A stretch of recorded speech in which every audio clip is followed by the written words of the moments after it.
Magandang tanghali Luzon, Visayas at Mindanao. Maayong adlaw sa tanan, maayong tanghali, sabi ni Crescenciano Prado. Magandang tanghali po Luzon, Visayas at Mindanao.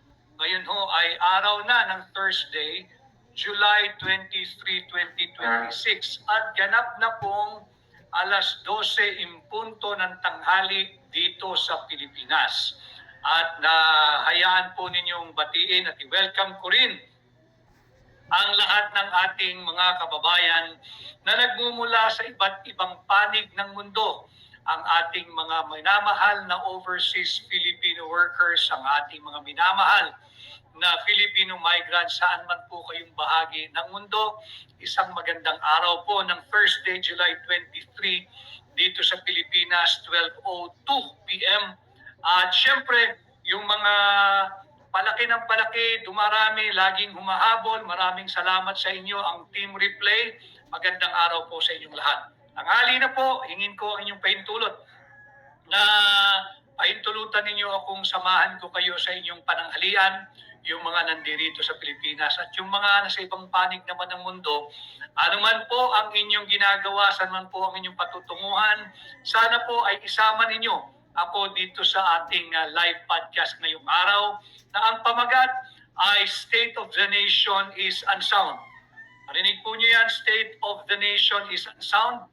Gabay po nito ang ating live podcast ngayon ay gabay sa inyong lahat habang papabago po dumating yung araw ng Lunes, yung July 27, 2026 kung saan makakarinig naman tayo muli yung panglimang beses na SONA.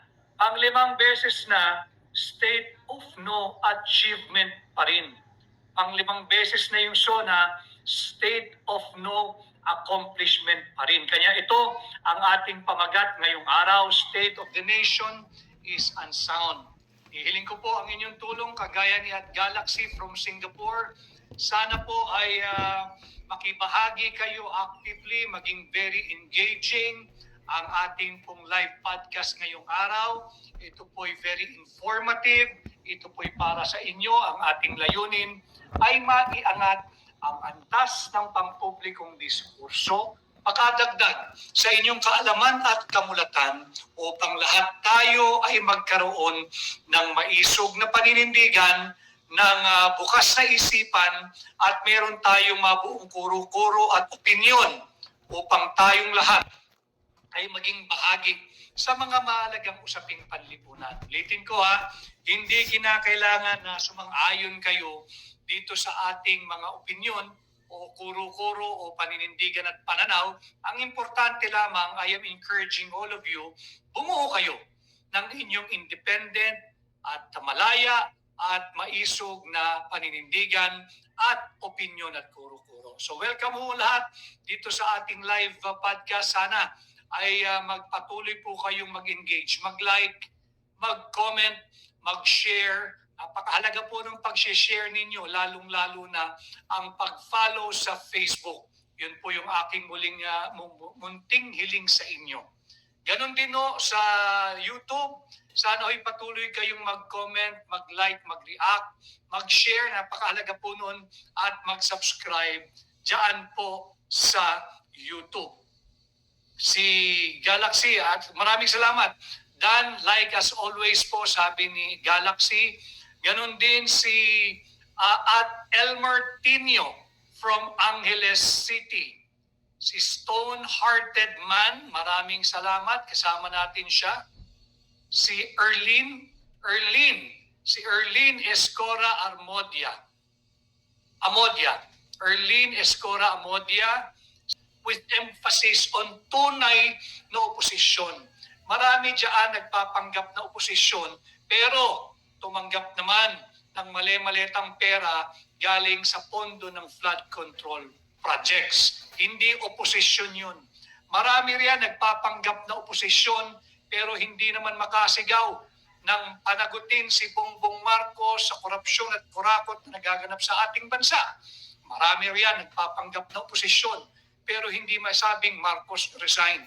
So dito po maririnig ninyo ang tunay na kalagayan ng ating bansa sa tunay na oposisyon. Ito ang pananaw namin sa tunay na oposisyon, again with emphasis on tunay na oposisyon. State of the nation is unsound. Hindi po ito basta't sabi-sabi lamang o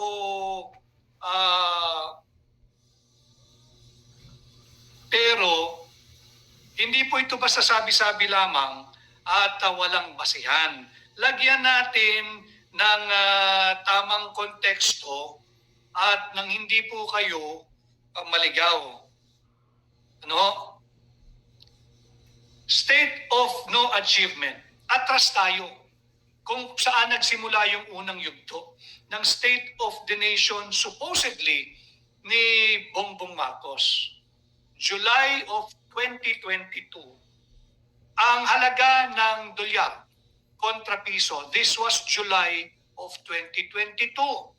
July of 2022, ang halaga ng palitan ng isang dolyar kontra piso ay 55 pesos and 4 centavos. July 2022.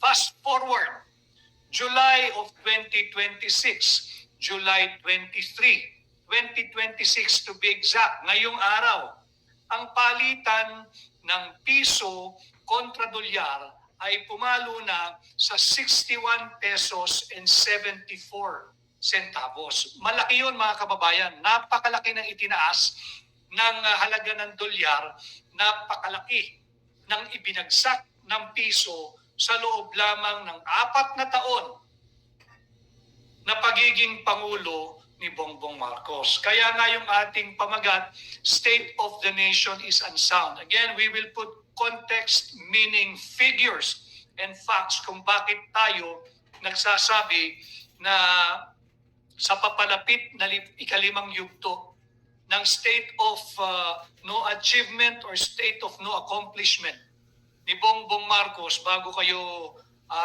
pagtangkaang budulin na naman sa Lunes, ilalatag na natin yung factual background and factual antecedent bago tayo dumating ngayon dito sa taong 2026. Again, 2022 July, ang halaga ng piso kontra dolyar ay tanging 55 and 4 centavos lamang. 55 pesos and 4 centavos. 4 years after July 2026, ang halaga ng piso kontra dolyar ay 61 pesos and 74 centavos. Yan na ngayon, daus-dos ang halaga ng piso. No? Batiin lang natin ang ating kaibigan na hindi natitinag ang kanyang pagsama at pakikipaglaban at pakikisa sa akin, ang aking kaibigan, Asam, ulang kaya ng Mindanao. Maraming salamat sa iyo, Asam. At patuloy ho kayo mag-engage, mag-like, mag-comment, mag-share, at mag-follow yung nasa Facebook. Mag-like, mag-share, mag-comment, at mag-subscribe po yung nasa YouTube. Yun po yung aking munting hiling at lambing sa inyo upang higit na marami ang makarinig, makanood, at maging bahagi ng ating live. So yun po yung ating simula lamang. State of the Nation is unsound. Punta po tayo sa GDP. Lagyan natin ng numero yung ating mga pinag-uusapan at pag-uusapan ngayong tanghali para nasa tamang konteksto. Noong 2022, nung nanumpa ang Bongbong Marcos bilang Pangulo, second quarter, June 30, siya nanumpa. Yun ang start ng termino ng kahit na sinong Pangulo. Ang ating GDP nung second quarter, base sa aking pagsasalita,